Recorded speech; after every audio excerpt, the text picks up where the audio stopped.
Hello viewers, it's Super GT here, and I've got some news for you.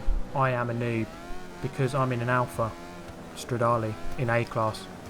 This is the deadly sin of Forza A class that I have committed, driving the Alfa Stradale. I have done it here, but I am in a quest here to work out the mind, the anatomy, what makes a noob a noob. And in order to work that out, you kind of have to put yourself in the place of a noob, and the place of a noob is the driving seat of an Alfa. That is where they reside normally, either that or a BAC mono, but I've gone for the Alfa. I think this car is definitely the quickest car in A class, there's just no question about that, or on most tracks anyway, it is. And we are going to try and work out what makes a noob in order to better understand them, the curious breed that they are.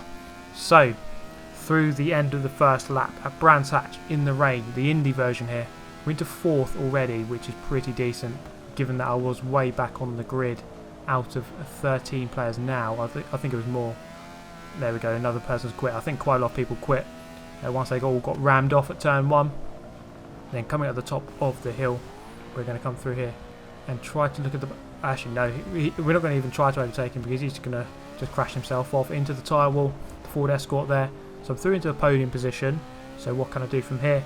First place has got a decent gap already, so it can be very challenging to try and keep up with him. Now into the fast sweeping left, and then into the fast sweeping right, into the final turn. It's quite a tricky technical track, this one, the Indy circuit. Really hard to nail consistently because of the undulations. Pretty much every corner around here has some sort of undulation or elevation change. So I'm around the outside here of this guy into second. I'm a bit early on the brakes and he's going to come back, so I'm going to leave him the space. There's no point in fighting that one, especially on that curb or in the puddle, either one. But I do get up the inside here at the top of the hill, leave him space on the outside. He's left me space on the inside, and that is how you conduct a very orthodox overtaking manoeuvre in Forza. Actually no, sorry, it's not an orthodox manoeuvre. That is incredibly unorthodox. Orthodox is just ramming them out of the way. Unorthodox is doing it properly like that.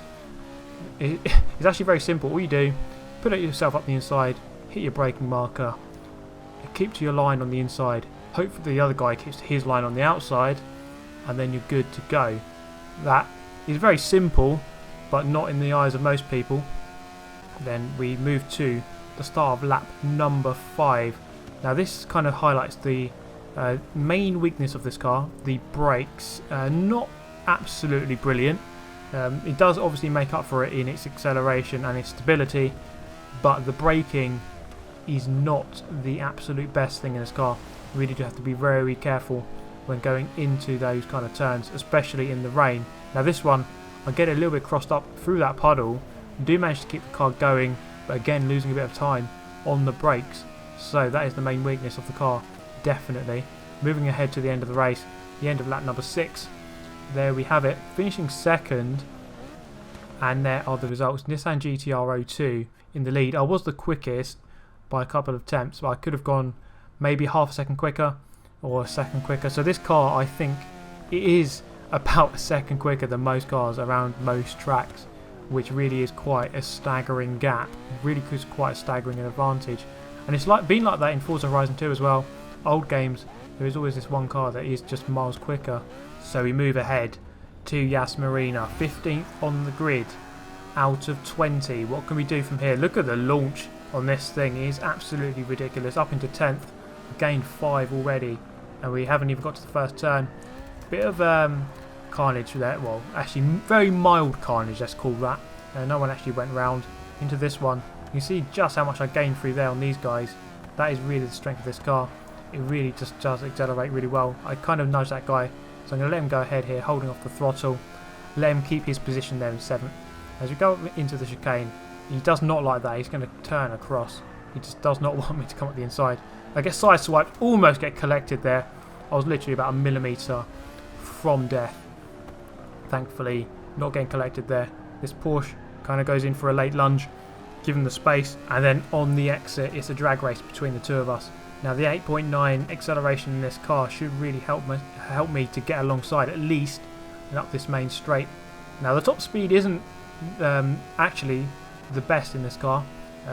Probably the brakes and the top speed are its main weaknesses, but it's just its incredible acceleration and handling which really do set apart this car from the others. The Porsche makes contact with the mono, and then we kind of meet in the middle there, me and the mono. Luckily neither of us crash out there, so we can live to fight another day. So that's lap 1 complete. We have another 3 left to go, up into 6th position, and I'm going to go a little bit long on the brakes. As you can see, that's the main weakness. As I highlighted just now, the brakes aren't amazing, and through this one, that 2 seconds there highlights just how good this car is. Catching up with a mono around a long downforce base corner, that just shows you just how good this car is if it can beat a mono around that type of turn, and it has done. So into the chicane, trying to keep on the track as much as possible. BAC mono gives a bit of a tap through there, but we're into the hairpin at the end or the edge of the track there. We see some smoke on the left, obviously some sort of carnage going on back there, and we have a bit of a gap now ahead of us, so we're going to try and just reel that in. We're not going to reel them in on this straight, or we're going to try and over the course of the next 2.5 laps close that gap. It looks like a very civilized race actually so far. From what I can see, these top 5 here are actually not smashing each other about, and that's really refreshing to see. And we're going to come through the final turn here. I do like these last 2 turns around this track. This track is actually, it's a good track when it's raced properly. If it's raced properly, I don't mind it, but it's just when half the people start cheating and cutting every turn and extending every turn, that's when it becomes really annoying and frustrating to race around here. But then, right, let's see what we can do here.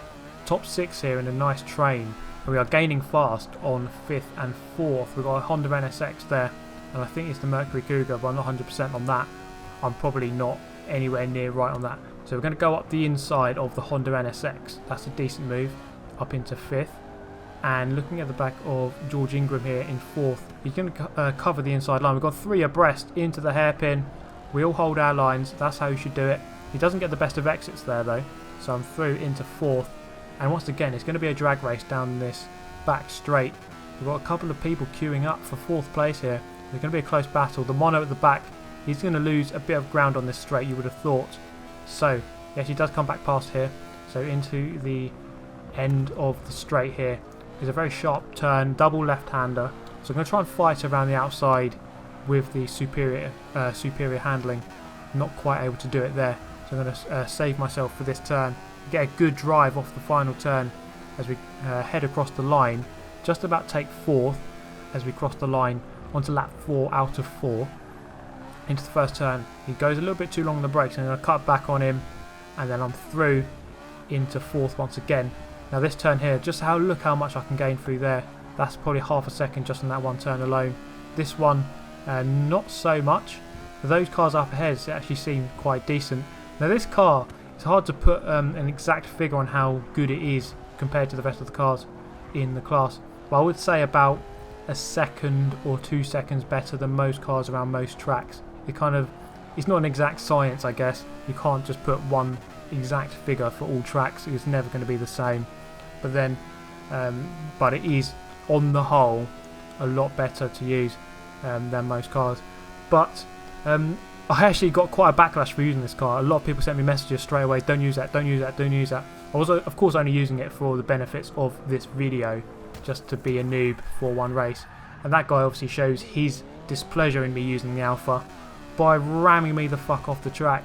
But I rejoin here in my favourite position of 6th as we come through the final turn. We're going to finish in 6th position here.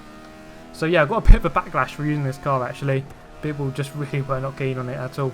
Fair enough, I know it is a lot quicker, but it is very interesting to see just how this car exactly stacks up to others, and it is just so much quicker, 1 or 2 seconds. It's so much easier to drive. The other people here did so well to race so cleanly and actually beat me in this car. So all credit to all those guys there who did beat me. I would have beaten 4th and 5th there had I not been rammed off, but oh well, that's the way it goes, I guess. So we're going to move to a quick bonus clip here. So I went to join a lobby in A class, I think it was, and then I spot this. I look down below in the lobby, I see myself at the top, and I see another guy down below Super GT, another one. I've got an imposter. I don't know if I should be flattered about that. I think maybe it's a good thing. I don't know, but that's going to be the end of the video, guys. I have a stalker, it seems. But yeah, that is going to be all for me in this one. Thank you very much for watching, guys. As always, hit that like button, subscribe if you'd like to see more like this, and I shall see you in my next one. Goodbye.